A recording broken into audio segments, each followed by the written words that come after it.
क्या लगता है आपको कि जिस तरह से भारत है वो फ़लस्तीन को भी सपोर्ट करता है, वो इसराइल को भी सपोर्ट करता है, तो ये जो स्पोर्ट्समैनशिप का एक हमें नज़र आ रहा है जज्बा, ये कहाँ तक लेकर जाएगा भारत? क्योंकि भारत डिप्लोमेटिक वेज बहुत अच्छे बनाता है। एक्चुअली भारत की ना कुछ पॉलिसीज़ हैं जो जिन्हें कहा जाता है बड़ी आउटस्टैंडिंग किस्म की पॉलिसीज़ हैं। देखिए, मैं आपको इसराइल की बात पे बाद में लेके आता हूँ, पहले हम चलते हैं रशिया की तरफ। रशिया से जब तेल के मामलात हुए, अमेरिका ने आंखें दिखाई हिंदुस्तान को, लेकिन हिंदुस्तान नहीं डरा, उसने तेल लेके दिखाया, अपने लोगों को फ़ायदा दिया।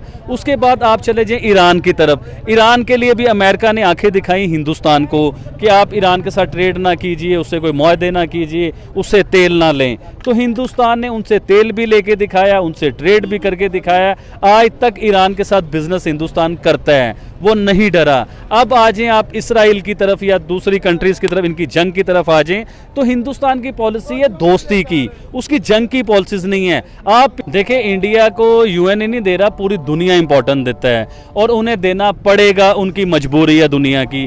क्योंकि हिंदुस्तान 5वीं बड़ी इकॉनमी से तीसरी इकॉनमी का सफ़र तय किया और तीसरी इकॉनमी तक तकरीबन वो पहुंच चुका हुआ है हिंदुस्तान। तो इस टाइम दुनिया में एक बिजनेसमैन की तरह हिंदुस्तान पहचाना जाता है। दुनिया जो है हिंदुस्तान से काम कारोबार करना चाहती है। देखिए, एलन मस्क जो है, उनकी टेस्ला, वो भी हिंदुस्तान में अब उनकी फैक्ट्री आ रही है, हिंदुस्तान में उनकी कारें बनेंगी जो बिजली से कारें चलेंगी।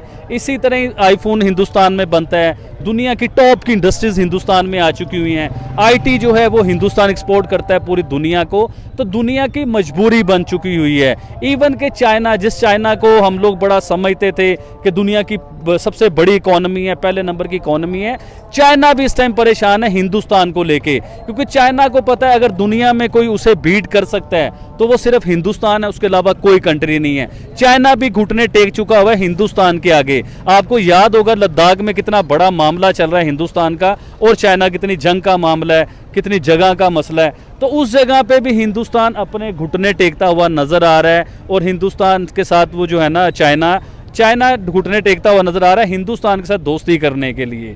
तो अब वो चाइना रशिया को बीच में डाल के हिंदुस्तान को दोस्ती करने की तरफ आ रहा है। तो इसी तरह देखिए, अगर तो चाइना को दुनिया की फर्स्ट इकॉनमी बने रहना है तो उसे हिंदुस्तान के साथ बनानी पड़ेगी। क्योंकि इस टाइम अमेरिका भी हिंदुस्तान को पूरी सपोर्ट कर रहा है, यूरोप भी पूरी सपोर्ट कर रहा है, रशिया भी सपोर्ट कर रहा है। आप ये देखिए, अरब अमारात जो मुस्लिम कंट्रीज़ हैं वो भी सारे हिंदुस्तान को सपोर्ट कर रहे हैं। कोई आपको पाकिस्तान को सपोर्ट करते बहुत कम कंट्रियाँ नजर आएंगी। तो हिंदुस्तान इन स्पोर्ट्स की वजह से तो हिंदुस्तान एक स्ट्रॉन्ग कंट्री बन चुका है, स्ट्रॉन्ग पावर बन चुका है, दुनिया की बड़ी इकॉनमी बन चुका है, दुनिया की हर चीज़ उधर बनाई जा रही है।